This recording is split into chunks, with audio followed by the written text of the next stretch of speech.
नाज़रीन BTV Urdu news में आपका खैर मकदम और आप देख रहे हैं 9 PM खबरनामा। सबसे पहले नजर हेडलाइंस पर। पठानकोट हमला मामला, वजारत दाखिला की स्टैंडिंग कमेटी ने हुकूमत पर उठाए सवाल, कहा दहशत गर्दी से निपटने के लिए कोई पॉलिसी नहीं। अमेरिका से F-16 फाइटर पर सब्सिडी न मिलने से भड़का पाकिस्तान, कहा कहीं और से खरीद लेंगे।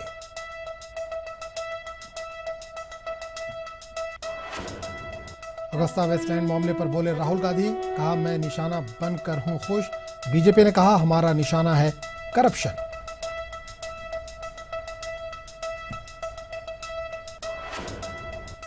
हिंदुस्तान में मजहबी अदम-रवादारी से मुतल्लिक अमरीकी रिपोर्ट पर मरकज का सख्त रद्द-ए-अमल, कहा अमरीका हिंदुस्तानी समाज और आईन से नावाकिफ।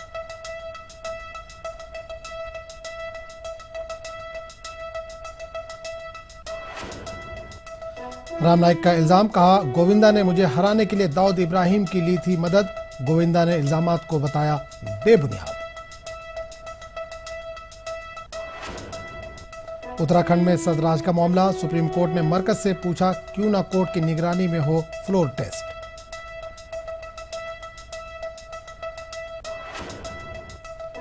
अरकान पार्लिमान की तनख्वाहों में इजाफे में आई रुकावट, वजीर आजम मोदी ने पूरी कार्रवाई पर ही उठाया सवाल।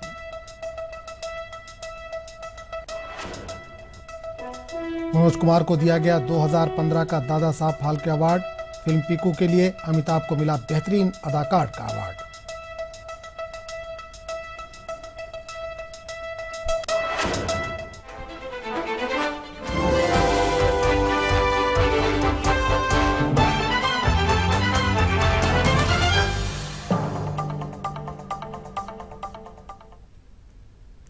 और सुर्खियों के बाद अब खबरों की तफसील। पठानकोट हमला मामले पर वजारत दाखिला की स्टैंडिंग कमेटी ने हुकूमत को रिपोर्ट पेश कर दी है। कमेटी ने हुकूमत को आड़े हाथों लेते हुए कहा कि मुल्क में सिक्योरिटी इंतजामात में काफी खामियां हैं। कमेटी का यह भी कहना है कि पाकिस्तानी जांच टीम JIT को एयरबेस का दौरा कराना हुकूमत की भूल थी। उधर हुकूमत ने कमेटी की सिफारिशात पर अमल करने का ऐलान किया है।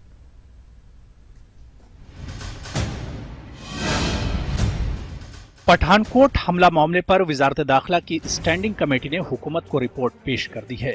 कमेटी के चेयरमैन प्रदीप भट्टाचार्य ने कहा कि पाकिस्तानी JIT को हिंदुस्तान आने की इजाजत देना मरकजी हुकूमत की भूल थी। उन्होंने ये भी कहा कि सिक्योरिटी इंतजामात में काफी खामियां थीं। उन्होंने पठानकोट के SP सलविंदर सिंह के रवैये पर तबसरा करते हुए कहा कि SP का रवैया मशकूक था। उन्होंने मामले की दोबारा जांच पर भी जोर दिया। Coming to the Pathankot and Gurudaspur issue, I like to make it very clear to you that Parliamentary Standing Committee have gone in details about the Union territories, how it is being developed and what are these faults and how the government can improve the situation. We have submitted the report on that. Pathankot issue, if the government of India were serious and the intelligence functioned properly, then the picture would have been different. Further, I feel still now today very unsafe condition of Pathankot Air Base. According to our report, we urge upon the government of India to take seriously this report and take the appropriate steps so that the security of our country, we can preserve our security of our country. उधर हुकूमत ने वजारत दाखिला की standing committee की report को संजीदगी से लेते हुए सिफारिशात पर अमल करने का ऐलान किया है। संसदीय स्थायी समिति का जो रिपोर्ट्स आया है और उसमें जो कुछ कमेंट्स आया है सिक्योरिटी के मामले में जितने भी घटनाएं आए हैं वो अच्छा है, क्योंकि वो जो सही चीज को उन्होंने कमेंट्स किया है तो उसको हम बहुत सीरियसली लेते हैं। पार्लियामेंट का जो कोई भी रिपोर्ट होता है उसको तो हम गहराई से अध्ययन भी करते हैं और उसको हम लोग क्रियान्वित भी करते हैं। वाज़ेह है कि 2 जनवरी को पठानकोट फजाइया के अड्डे पर दहशतगर्दों ने हमला किया था। इसके बाद हिंद पाक बातचीत मुअत्तल हो गई और हिंदुस्तानी हुकूमत ने पाकिस्तान की JIT को जांच के लिए एयरबेस का दौरा करने की इजाजत दी थी। अब जांच के लिए हिंदुस्तानी टीम पाकिस्तान का दौरा करेगी। Bureau report ETV news. Pathankot हमला मामले पर वजारत दाखिला की स्टैंडिंग कमेटी की जानिब से हुकूमत को रिपोर्ट पेश कर दी गई है। इस पर सियासी लीडरों और दिफाई उमूर के माहिरीन ने हुकूमत को निशाना बनाया है। कम से कम हम एक लेसन सीख के हम ये तैयारी करें कि भविष्य में ऐसा कभी ना हो। ये वास्तव में ये फैक्ट है कि कई बार हमारी इंटेलिजेंस फेल हो जाती है और एक हादसा इस देश में हो जाती है। भगवान जाने कैसे हम निकल पाते हैं इन मामलों से, मगर ये बहुत बड़ी जरूरी है कि हम इंटेलिजेंस एजेंसीज को हम प्रिपेयर्ड स्टेट में रखें और देश की नेशनल सिक्योरिटी में ये बहुत बड़ी कदम होते हैं। सांसदों की संसदीय समिति की अनुशंसाएं गंभीर हैं और भारत सरकार को इससे सबक लेना चाहिए। उनके द्वारा की गई आलोचना शर्मनाक है। मैं इस रिपोर्ट से बिल्कुल सहमत हूँ।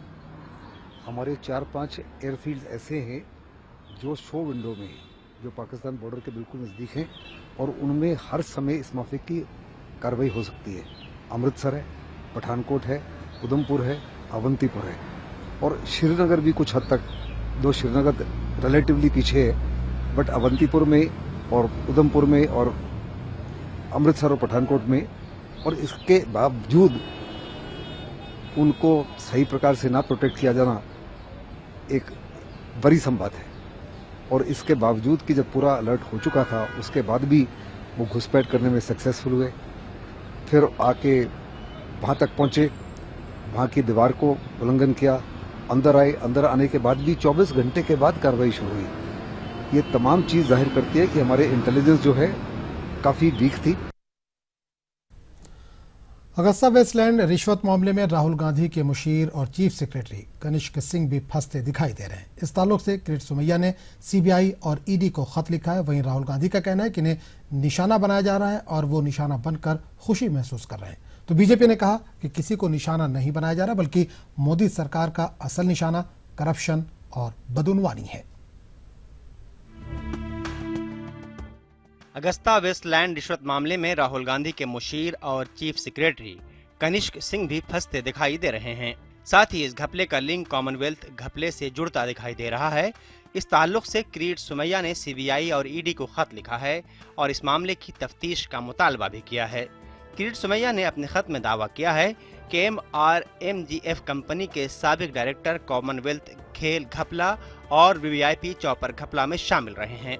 दूसरी जानिब कनिष्क सिंह ने सोमैया के इल्जामात को मुस्तरद कर दिया है।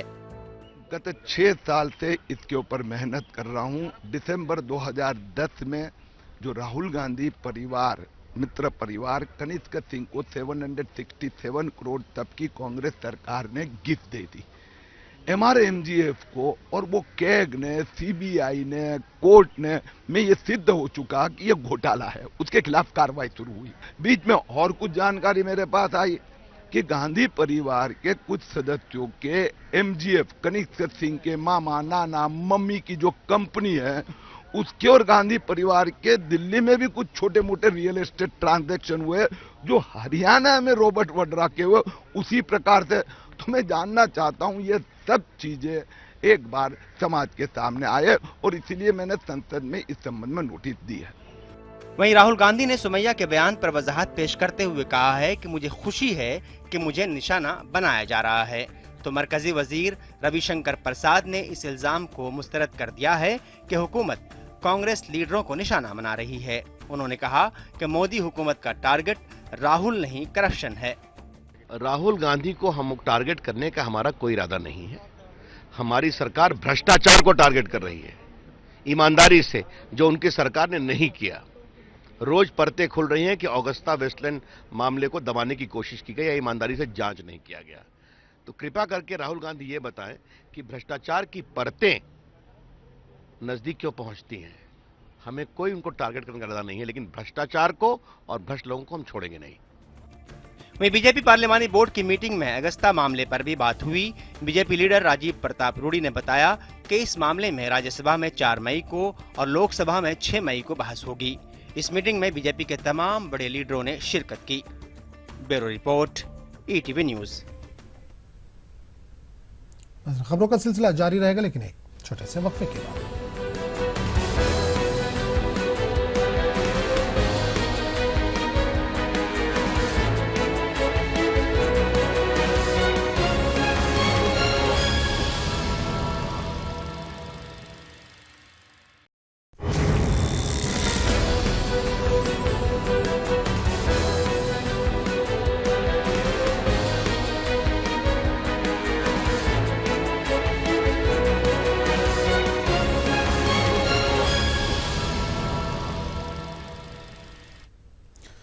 ईटीवी उर्दू न्यूज में एक बार फिर आपका खैर मकदम है और आप देख रहे हैं 9 PM खबरनामा। उत्तराखंड में सदराज के निफास के मामले में सुप्रीम कोर्ट ने मरकज से पूछा है कि क्यों ना पहले कोर्ट की निगरानी में फ्लोर टेस्ट कराया जाए। इस मामले में सुप्रीम कोर्ट ने रामेश्वर जजमेंट का हवाला भी दिया। कोर्ट ने समाअत के दौरान अटॉर्नी जनरल को फ्लोर टेस्ट के मसले पर सरकार से रहनुमाई हासिल करने को भी कहा है। अटॉर्नी जनरल कल अदालत में इस मसले पर हुकूमत की राय पेश करेंगे।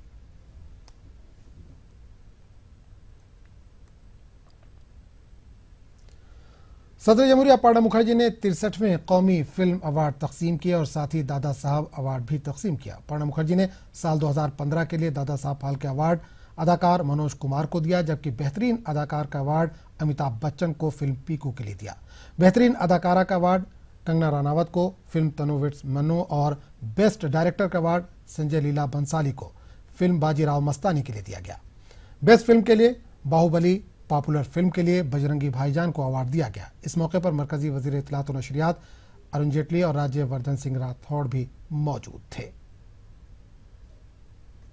And the journey of Indian film industry has not been very smooth. It had its ups and downs. But despite that, today from all aspects, Indian film industry has prospered and has made its mark amidst the national viewers and international viewers. I am glad to find that some of these award winners are newcomers, and the first time they are receiving the national awards. सिंचाई project को मुकम्मल करने के लिए मुंबई में आज एक अहम मीटिंग हुई। इस मीटिंग में मरकजी वजीर उमा भारती, नितिन गडकरी और महाराष्ट्र के वजीर आला देवेंद्र फडणवीस मौजूद थे। साफियों से बात करते हुए वजीर आला देवेंद्र फडणवीस ने कहा कि पीएम सिंचाई योजना के तहत 26 प्रोजेक्ट हैं जिसकी कीमत 38,000 करोड़ है और इसे पूरा करने के लिए मंजूरी मिली है। तत्वतः उसको भी उन्होंने मान्यता दी है और इसके कारण बहुत बड़े पैमाने पर राज्य को पैसा मिलेगा और ये 26 प्रोजेक्ट महाराष्ट्र के सारे विभागों से चुने हुए प्रोजेक्ट्स हैं और बड़े पैमाने पर इससे सिंचाई की क्षमता महाराष्ट्र में तैयार होने वाली है। हमारे प्रधानमंत्री की चिंता है कि भारत में जो कृषि के संसाधन हैं वो उनमें अधिकतर सिंचाई की क्षमताओं की रचना होनी चाहिए। इसके लिए मध्य प्रदेश एक उदाहरण है, जिन्होंने अपनी सिंचाई की क्षमताओं को बढ़ा करके अपने कृषि उत्पाद को वो 8% से तुरंत 3 साल में 30% पर पहुंचे हैं।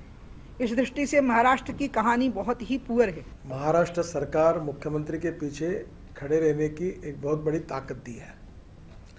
जो एआईबीपी के 26 प्रोजेक्ट है उसकी कीमत 36,000 करोड़ है, उसमें से 60% और उसमें भी लैंड एक्विजिशन के कारण जो कॉस्ट बढ़ी है वो देखते हुए करीब आने वाले 3 साल में वो 25 से 30,000 करोड़ रुपए महाराष्ट्र को इसी हेड में लेने की उन्होंने इंडिकेशन दी है। खबरों का सिलसिला जारी रहेगा, लेकिन एक छोटे से वक्फे की बात।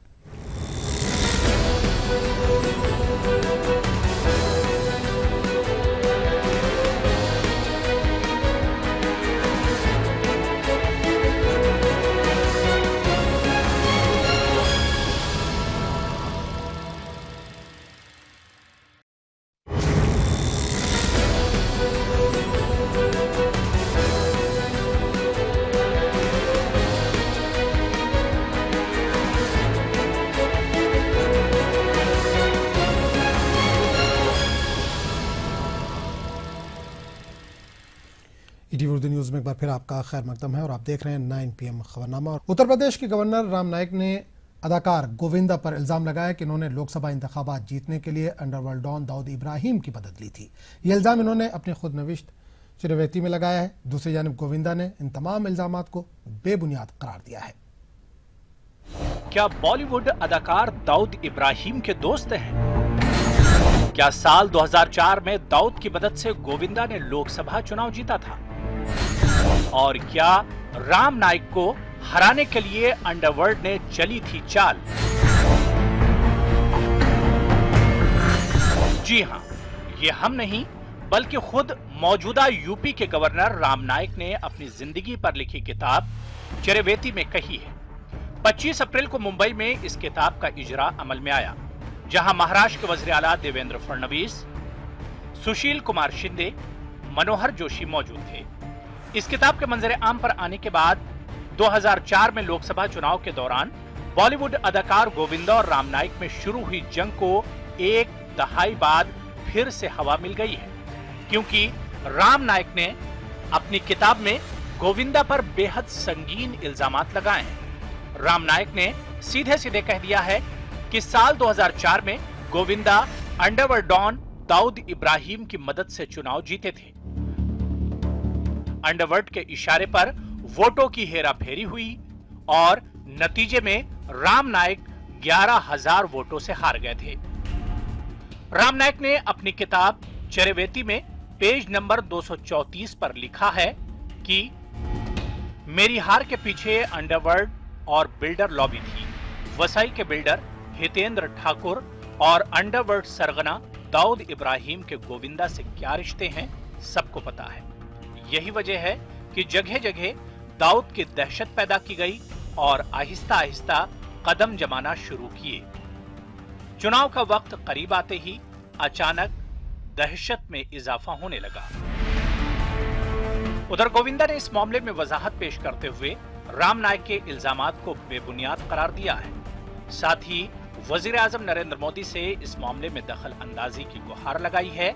गोविंदा ने वजीर आजम से गुजारिश करते हुए कहा है कि इस तरह की बयानबाजी पर लगाम लगाई जाए। Faizan Khan, ETV news, Mumbai. Delhi metro rail corporation का आज 22वां यौम तासीस मनाया गया, जिसमें नीति आयोग के नायब सदर अरविंद पंगड़िया ने बतौर मेहमान खुसूसी शिरकत की। इस मौके पर बड़ी तादाद में दिल्ली मेट्रो के हुक्काम और दीगर मुलाजमीन ने शिरकत की। दिल्ली रेल मेट्रो के जरिए तामीराती और इंतजामी उमूर में अहम रोल अदा करने वाले मुलाजमीन को बेहतर कारकर्दगी के लिए अवार्ड से भी नवाजा गया। नीति आयोग के नायब सदर अरविंद पंगड़िया ने कहा कि बढ़ती आबादी के पेश नज़र इंटरसिटी ट्रांसपोर्ट वक्त की जरूरत है। US commission for international religious freedom की सालाना रिपोर्ट पर मरकजी हुकूमत ने तल्ख रद्दमल का इजहार किया है। हुकूमत ने कहा है कि हम अमेरिका की सरकारी तंजीम की रिपोर्ट का कोई नोट नहीं लेंगे, क्योंकि अमेरिका ने एक बार फिर यह साबित कर दिया कि इसे हिंदुस्तानी समाज और आइन की कोई समझ नहीं है। वाज़ेह है कि US commission for international religious freedom ने हिंदुस्तान में अक़लियतों के ताल्लुक से जो इंकशाफात किए हैं वो अपने आप में बहुत बड़ा सवाल खड़ा करते हैं। देखिए रिपोर्ट।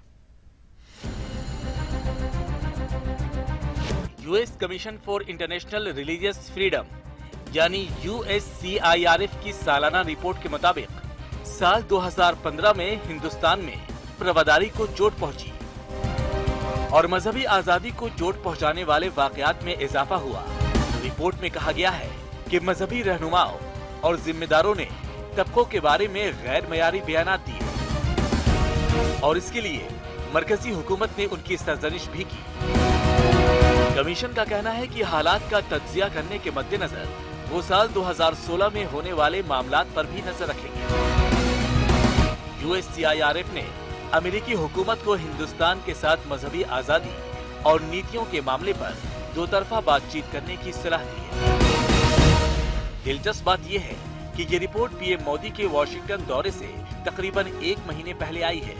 कमीशन की रिपोर्ट के मुताबिक साल 2015 में अकलियती तबकों को, खास तौर पर मुसलमानों, ईसाइयों और सिखों को डर, इस्तेहसाल और तशद्दुद का शिकार होना पड़ा। इससे पहले मरकजी हुकूमत ने USCIRF मेंबर्स को वीजा देने से इनकार कर दिया था। माजी में यूपीए सरकार ने भी कमीशन के कारकुनों को वीजा नहीं दिया था। एक और दिलचस्प बात यह है कि USCIRF के कमिश्नर कैटरीना लैंडर्स चीन से इख्तिलाफ राय के मसले पर एक मीटिंग में हिस्सा लेने धर्मशाला आई थी। दरअसल USCIRF US federal governments commission की आजाद इकाई है। ये अपने आप में दुनिया की अकेली ऐसी इकाई है जो दुनिया भर में लोगों की मजहबी आजादी की हिफाजत के लिए पाबंद है। Bureau report, ETV. और अब बारी है विस्पर इन दी कॉरिडोर की। इस सेगमेंट में हम आपको बताएंगे मुल्क की नौकरशाही में हो रहे बदलाव के बारे में। तो आइए देखते हैं विस्पर्स इन दी कॉरिडोर।